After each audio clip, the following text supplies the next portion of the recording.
Hello everybody, welcome back to Let's Play Phoenix Wright Ace Attorney. This is Vdiffuser. In our last episode, we met the boat caretaker and there is something very, very fishy about him. It's time for us to go into our trial.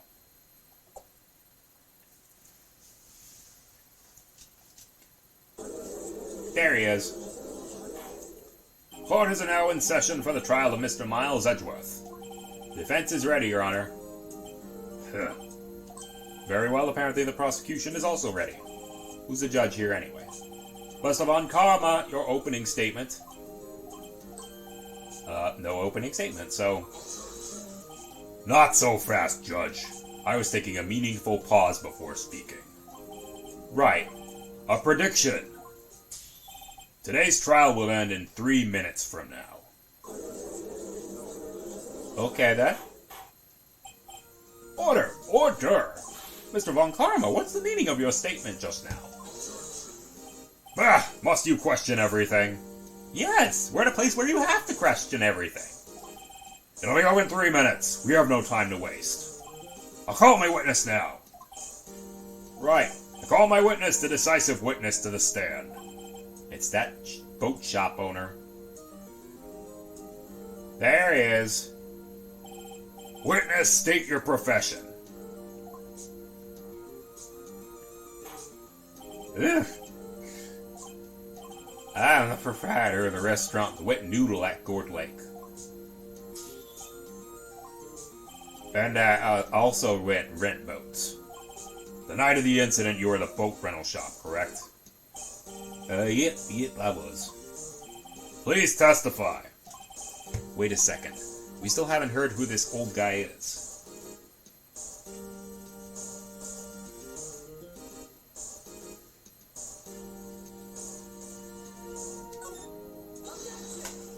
Wait a minute. Who in this hasn't stated his name yet? Because I did not ask him, Mr. Wright. Bah!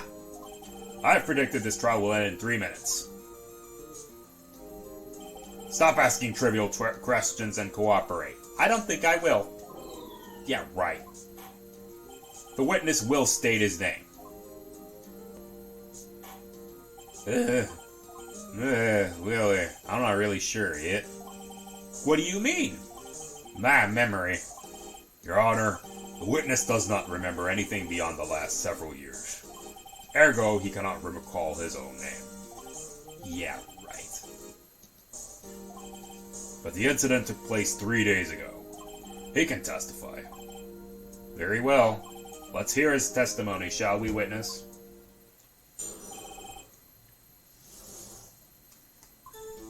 It wasn't night of the 24th, just after midnight yet. I was in the restaurant where I rent boats as usual. So I heard a bang. A hit. When I looked out the window, saw the boat just floating out on the lake. Then I heard another bang. Just about then the boat comes back to shore and a man walks by my window. Well, I'd like to begin the cross-examination. There's nothing to question in my witness's testimony. Ergo, no need for cross-examination.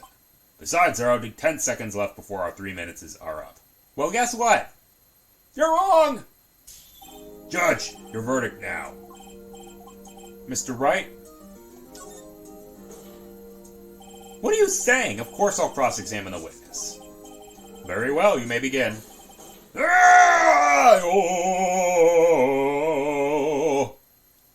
Mr. Von Karma, why are you suddenly singing opera?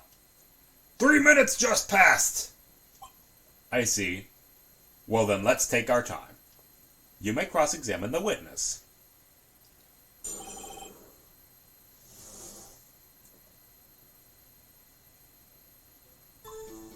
It was the night of the 24th. Yep.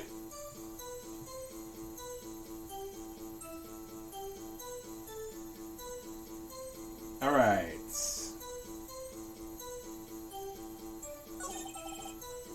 Well.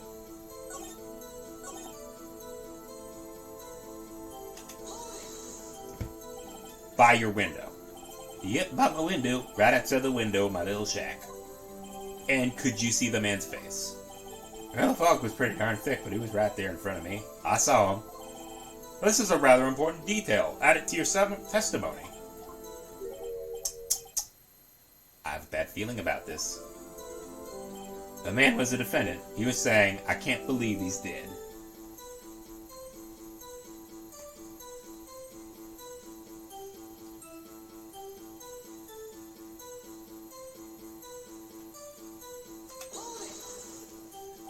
Are you sure? Uh-oh. Dad! Dead certain, Keith. He said, I can't believe he's dead as he was walking by too. Witness, are you sure the person you saw was Miles Edgeworth? It was him. That Edgeworth what?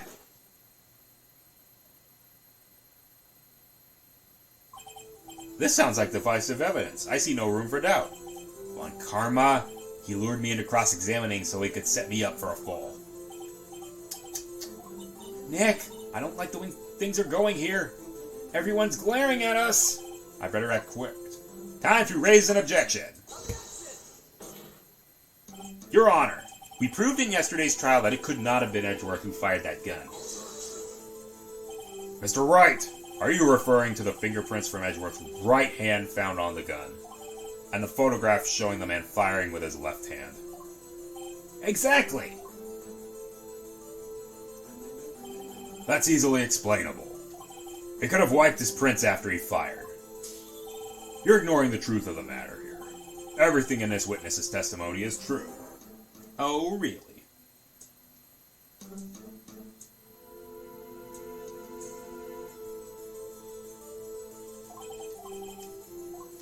Raise an objection again.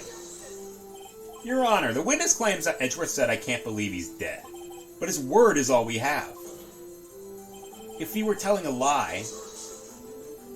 Mr. Wright, in a court of law, the evidence tells all. Apparently you have yet to realize even this base fact. If you say his testimony is a lie, show us proof. Nick, do we have evidence?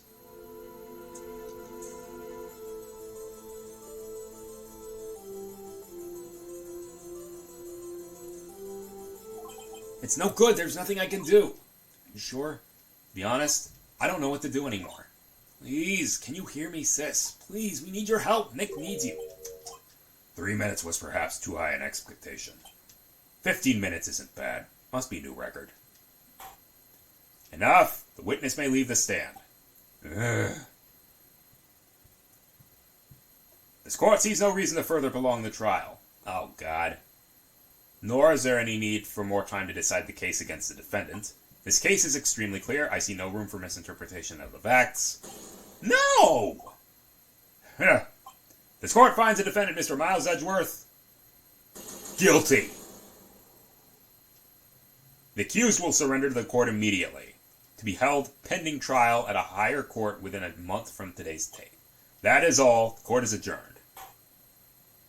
Shit. Wait!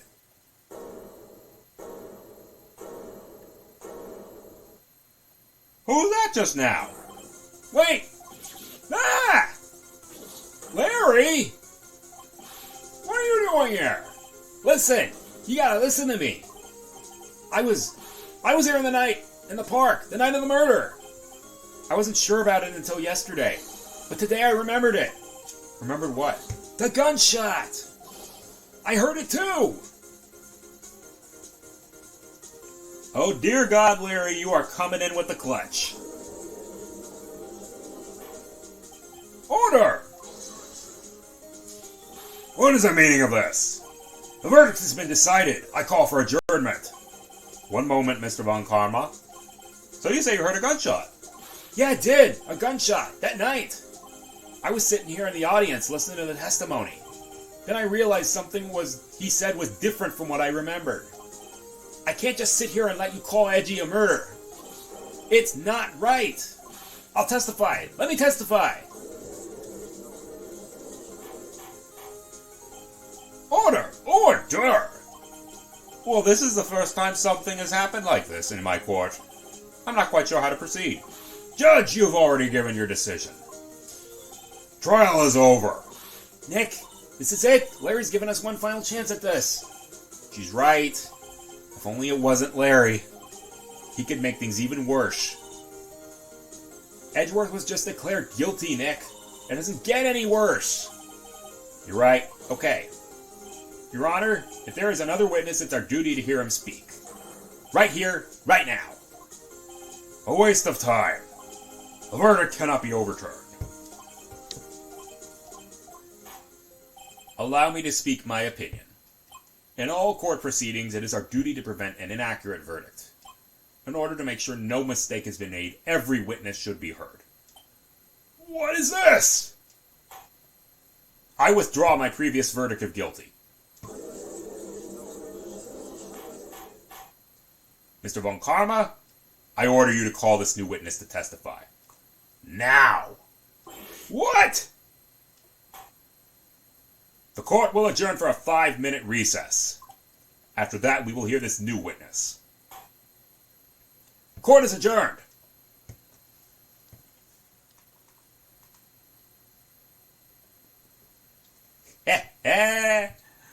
Oh, Larry. Ugh, that was too close. Sorry to keep you on the edge of your seat like that, Edgeworth. I've seen worse. Yeah, right, Edgeworth. You're sweating bullets. Sweating bullets! Tweet, tweet. Just wonder what Larry plans to say in there. Larry was at the lake that night? Yup. He said he was looking for the steel samurai balloon that flew into the lake. And he found the balloon in the air tank that night. Hey, Edgeworth. Huh? You say something right? Yeah, a lot of things. You seem out of it. What's wrong? It's nothing. There's something I've been meaning to ask you. Why are your fingerprints on the murder weapon? Oh.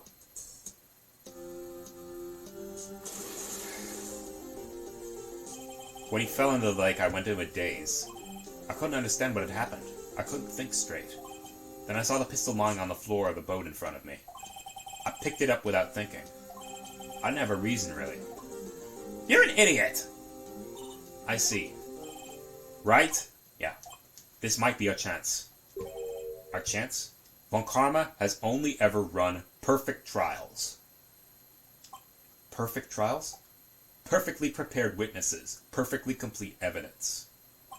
That's the secret to his success. He manipulates everything!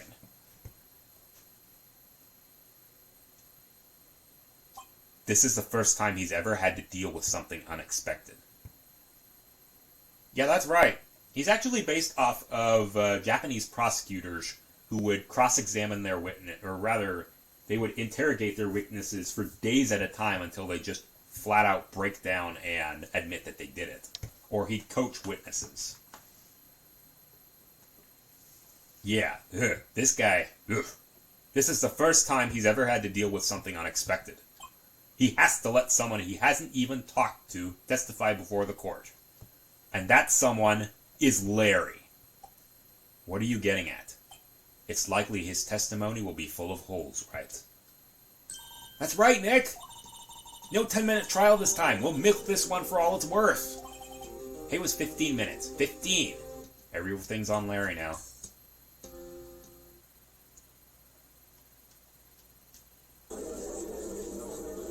Alrighty, Larry.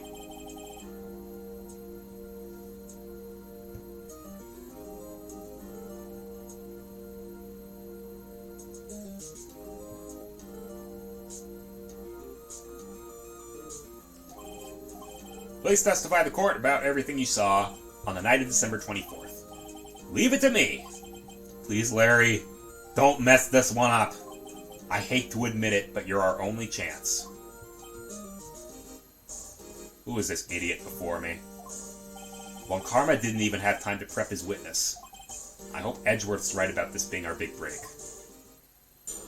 Witness testimony! Normal voice this time. That night I was out in a boat on the lake. I was looking for something and I found it. So I quickly slipped the boat back at the rental shop dock. Then just as I was thinking about going home, I heard a bang. I looked over the lake, but I didn't see a boat. So after I heard that single gunshot, I went home. That was an unusually vague testimony, even for this court. In any case, you may begin your cross-examination. What's wrong, Nick? It's Larry. I have no idea what he's going to say if I press him. I'm a little scared. No way to go but forward.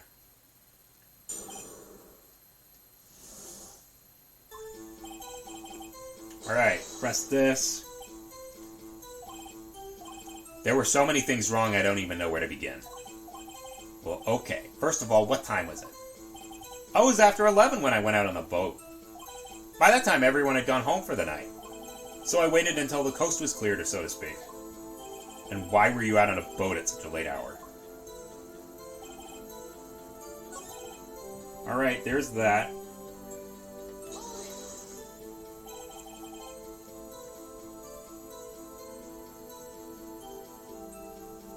Around what time was that? I figure I was searching for about an hour. So I guess it was around 12, yeah. You're not sure? Hey, don't give me that face. I'm not some sort of human sundial, okay? People use watches these days, Larry.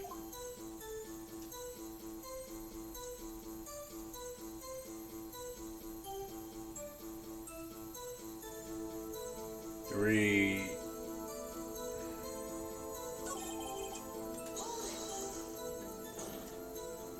Wasn't there a boat on the lake? Order! Well, Mr. Butts? Whoa, everybody just calm down, okay? I mean, it was real foggy that night. I'm not sure whether there was a boat out there or not. Okay, Mo, no problem. That's the most important part of this case! Huh. So after I heard that single gunshot, I went home.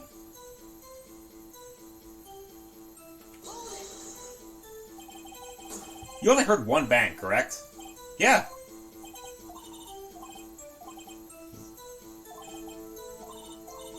Alright, we have a deposition.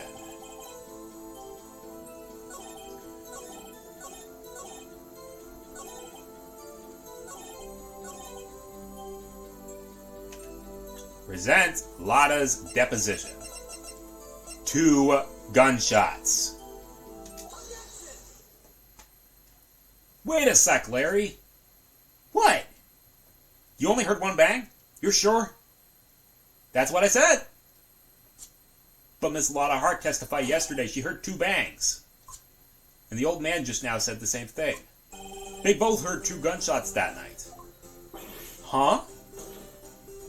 Were you even listening? Were you paying attention at all to what they said? Yo, Nick, please! Huh? You know something's been bothering me? I'm a witness, see? I'm like a customer here. So you gotta treat me nice and stuff, okay? Mr. Butts? What? You only heard 1 gunshot. Are you sure? Well, to tell you the truth, I'm not sure. Eh? Not sure? How could you not be sure? Yeah, well, I might have missed the other gunshot. I was listening to something else. Something else? My radio, dude, with my headphones. What? Oh, God. And stop that booing. Mr. Butts, you were listening to the radio with your headphones? Yeah, so what? That a crime? I listen to my radio. Everyone listens to the radio. What's the big deal? Mr. Von Karma, your opinion? Waste of time. I do not accept this witness nor his shoddy testimony. Well, Mr. Wright, should he continue?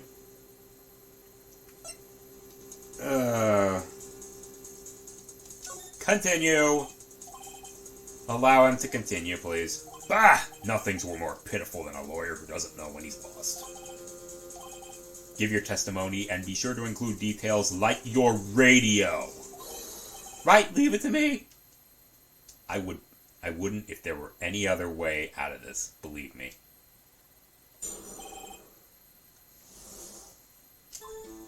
What? It's lonely being out there on Christmas Eve.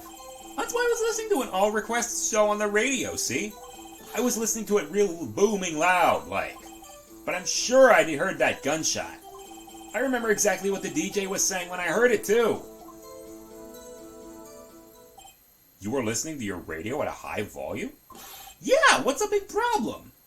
Can a man listen to his radio in peace? Isn't it a free country?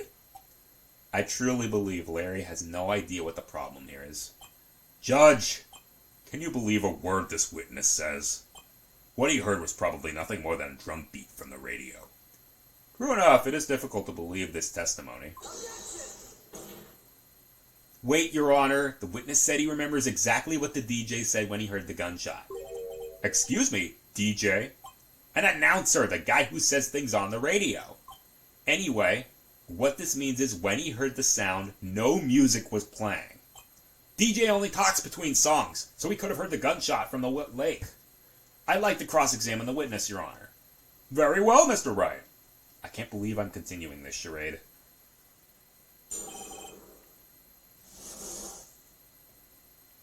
Alrighty, there's only one statement to press, and it's exactly the one you think. What did he say? Mr. Wright, please cease this pointless questions. What possible good could knowing what a radio DJ do us? We should care.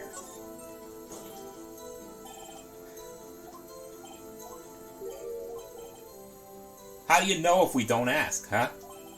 Fine, very well. Please testify. What was the radio announcer saying when you heard the gunshot? Hey, it's almost Christmas. I heard the gunshot.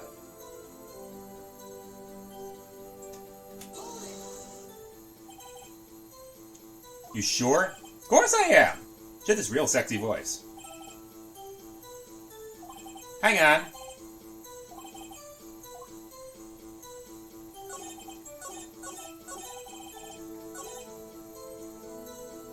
Alrighty, we have to press just after midnight, huh? Larry, are you absolutely sure what you're saying is correct? What's with this face, dude? You look scary. If you're trying to scare me, you know that I don't scare that easy. Is something the matter, Mr. Wright? Your Honor, did you hear what the witness just said? DJ said, hey, it's almost Christmas when he heard the gunshot. And? Almost Christmas means it wasn't Christmas. Yeah, here's one of those immortal quotes. Do you realize what this means? When he heard the gunshot, it was still Christmas Eve. That would seem to be the case, yes. But that contradicts the two testimonies we've heard so far, Your Honor. Both Miss Hart and the old man said it was after midnight when they heard the shots. In other words, when they heard the gunshots, it was already Christmas. This is a clear contradiction, Your Honor. Order! Order! What does this mean? The two prior witnesses heard gunshots after midnight. However, this witness says he heard a gunshot before midnight. Judge, the answer is simple. The current witness is plainly mistaken.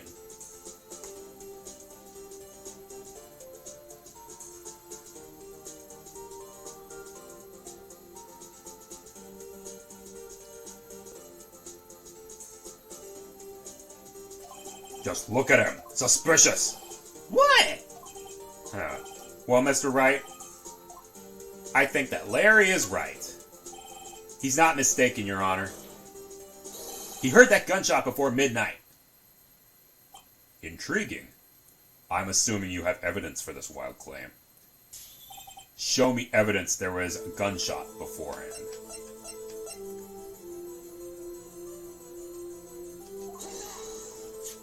Look at this photograph. This was taken by our witness yesterday, Miss Lotta Hart, with our automatic camera. The timestamp on this photo reads December 24th, 11:50 p.m. Oh? But there's nothing on the lake on this picture. Your Honor, the real issue is not why nothing on this is shown in this photograph. It's why this exists at all. What do you mean? Your Honor, the photograph was taken by an automatic camera that was set to go off in response to loud noises.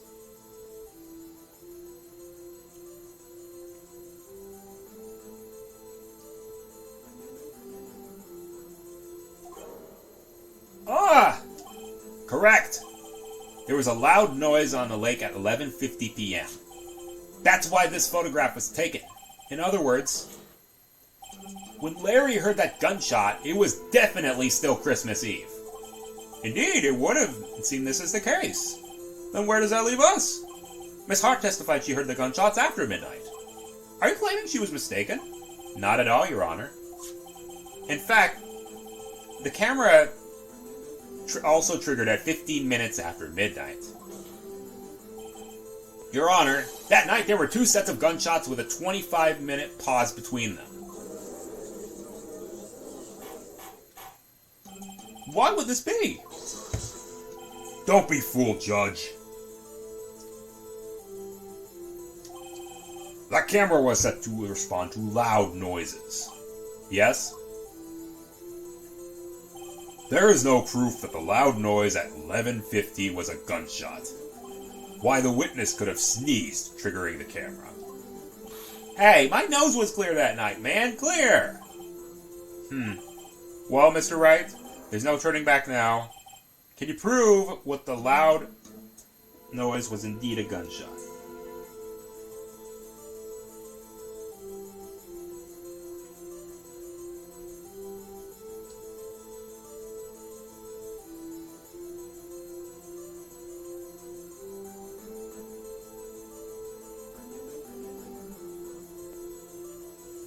Let's see.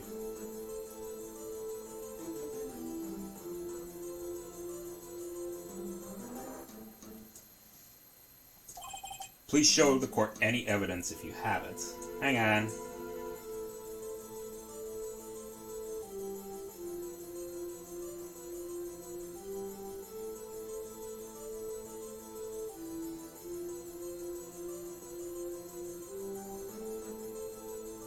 Hang on one moment. Oh, what am I forgetting? So, you have to present the pistol. Both of them said they heard 2 gunshots. The murder weapon was fired 3 times. When, then, was the last shot fired? Only now have I realized the truth. That 3rd shot was the shot Larry heard just before midnight. Order! Order! Huh. That would make sense of the evidence we've seen so far. However, this leaves me wondering exactly what did happen on the night of the lake. Exactly. If this is true, there were 2 sets of gunshots separated by 25 minutes. One at 11:50 and another at 15 minutes after midnight. Why, I ask you? Why? Uh-oh, better think of something quick. Wait a second. Gunshots separated by 25 minutes. Ah! What's wrong, Nick? I have it! I have it! Remember the case with the Steel Samurai? Yeah, of course. The murder in this case is the same idea as the murder in that case. Maya! If we don't figure out this now, we'll never overturn Edgeworth's guilty verdict. I got a hunch and I'm gonna run with it. Is this safe? We've already gotten a guilty verdict. We have nothing to lose. Watch and let me know if I say anything that sounds fishy, okay?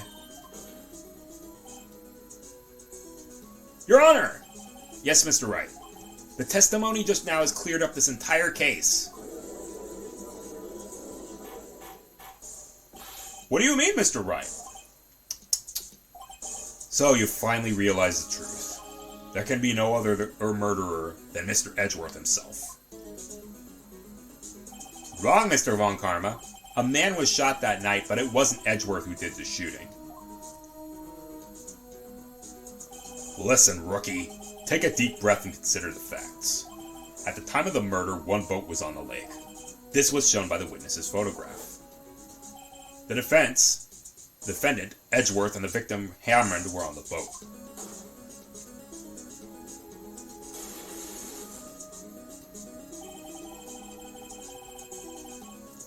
There was a gunshot fired on that boat and Robert Hammond fell in the lake. The distance of the shooting was 1 meter. It couldn't have been suicide. Well, the guilty party has to be the other man on that boat. I admit it's hard to manage any other possibility. Yes, but this assumes that the video was shot at 15 minutes after midnight. What do you mean by that, Mr. Wright? We have the photographic evidence of the time of the shooting. The timestamp on this photo says 15. But Larry heard a gunshot 25 minutes before that. Robert Hammond was killed then, 25 minutes before the shot on the lake. That's the only way Edgeworth could be innocent.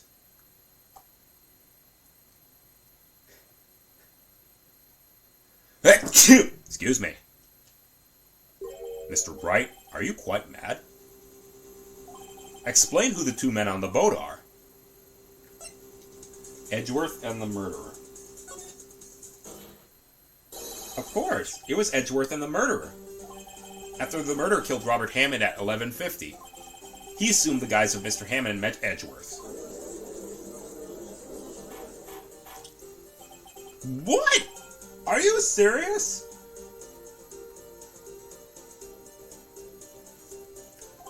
Yes, Edgeworth won't tell us why he went to the lake that night. However, I have a hunch. That night, Robert Hammond called Edgeworth to the lake. Now, Edgeworth didn't know Robert Hammond's face that well. That's why he didn't suspect anything when the murderer took Robert Hammond's place. I'm not sure what to make of all of this. Ludicrous! Mr. Wright, tell us the name of the murderer then. The murderer's name? Right, it's... I don't know.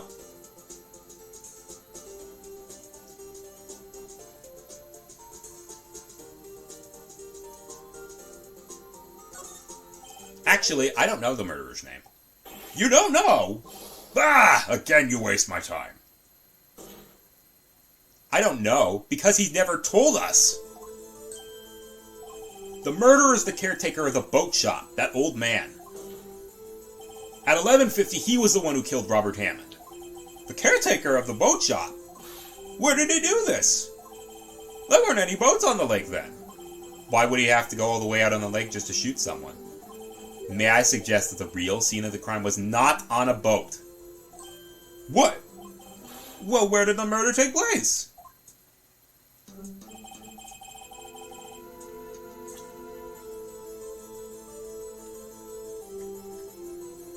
Right here.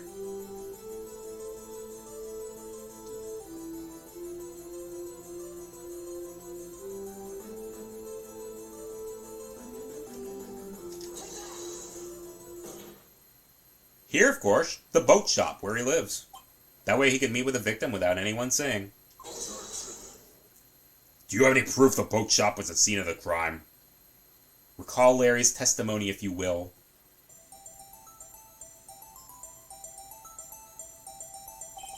That night he was out in the lake searching for something. He finds it and returns to the boat, and then just as soon as he's turning to head for home, he hears a gunshot. He heard a gunshot, Your Honor, even though he was wearing headphones at the time. In other words, the gunshot was very, very close by. And where would that be if he just returned a boat? The boat shop. The boat shop. The boat shop. The big murdery boat shop. Mr. Wright, what happened that night on Gordon Lake? Please tell the court from the beginning. Yes, Your Honor. Are you sure about this? I'm not really. But I think if I start at the very beginning, and I take it slow, I might be able to figure this out.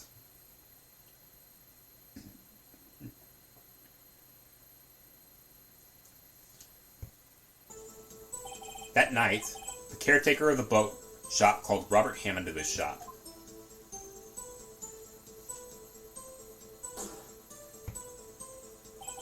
That was around 11:50 p.m. That was when the gunshot that Larry heard was fired.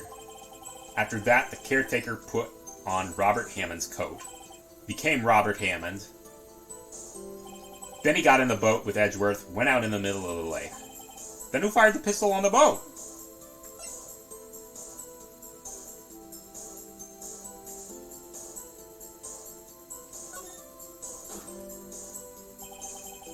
It was the murderer who shot the pistol. He shot twice. Both missed Edgeworth on purpose. Wait a minute. Yes? Why would he shoot twice if he didn't mean to hit anyone? Details, details. Know this, Mr. Wright. The moment you run out of explanations is the moment you lose. Tell us why the murderer had to fire twice. To create a witness. He shot twice to create a witness, Your Honor. Create a witness? The murderer lifts his pistol and fires one shot, to ensure that anyone who heard the shot would look at the lake. Miss Hart did exactly that after the first gunshot. The murderer waits a bit and fires again. Then, the murderer jumps out from the boat himself, leaving the pistol behind and the boat behind him. I see. There's someone looking from the edge of the lake. It would appear that one of the men had shot the other. The murderer didn't know about the automatic camera, of course. That's why he shot twice, to draw attention to the boat. Once you realize that, everything else falls into place. The boat shop caretaker swam back to his shop. Then he put Mr. Hammond's wet coat back on the body, and threw the body into the lake. This is what happened, Your Honor. These are the events that transpired the night on Gourd Lake.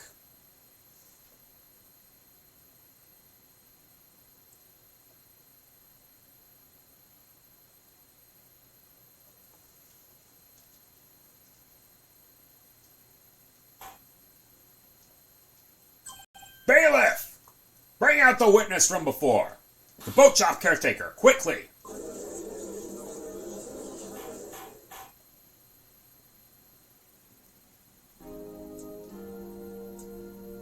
Very well. While we were waiting for our caretaker, I would like to ask the defendant Miles Edgeworth a few questions. Mr. Edgeworth, please take the stand. Mr. Edgeworth, you heard what the defense has said. Yes. Well, why did you go to the lake that night? What Wright has said was mostly correct. Astonishingly so, actually. Yes, several days ago I received a letter. The letter was signed Robert Hammond. He asked me to come by to the boat shop at the lake at midnight on Christmas Eve. He said he had something very important to discuss with me. Something important? I'm sorry, I can't say what it was. Your Honor, sir! Bailiff! We're conducting a trial here. I ask that you remain quiet. The witness has disappeared. He isn't at the boat shop either. What? What should I do? Find him quickly! We cannot allow him to get away!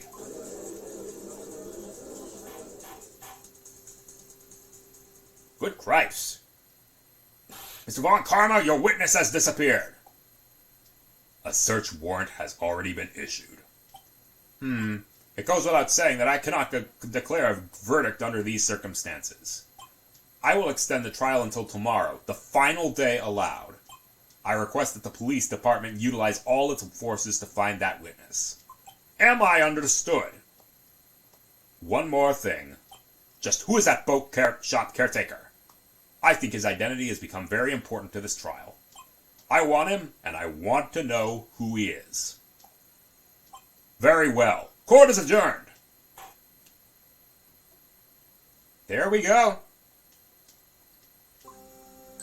Yay, Nick, you did it! Yeah, well, at least we got out from under that guilty verdict. What about Larry? That was something else. Even Von Karma didn't know what to do with his testimony. Larry really helped us out. Sure, once I sifted through his unique testimony. Still, he did save us. I just wish our cases weren't so down to the wire all the time.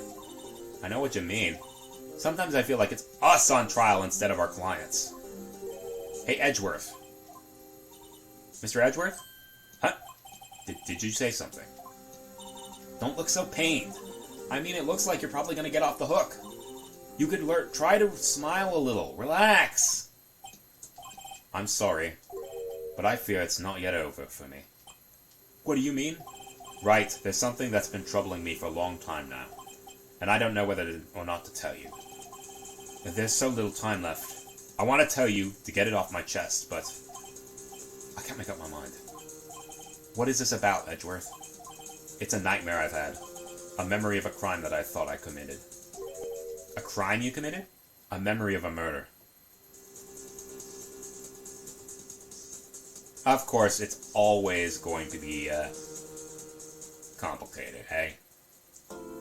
Alright, with that out of the way, I will cut it here. And then I will see you guys next time. Later.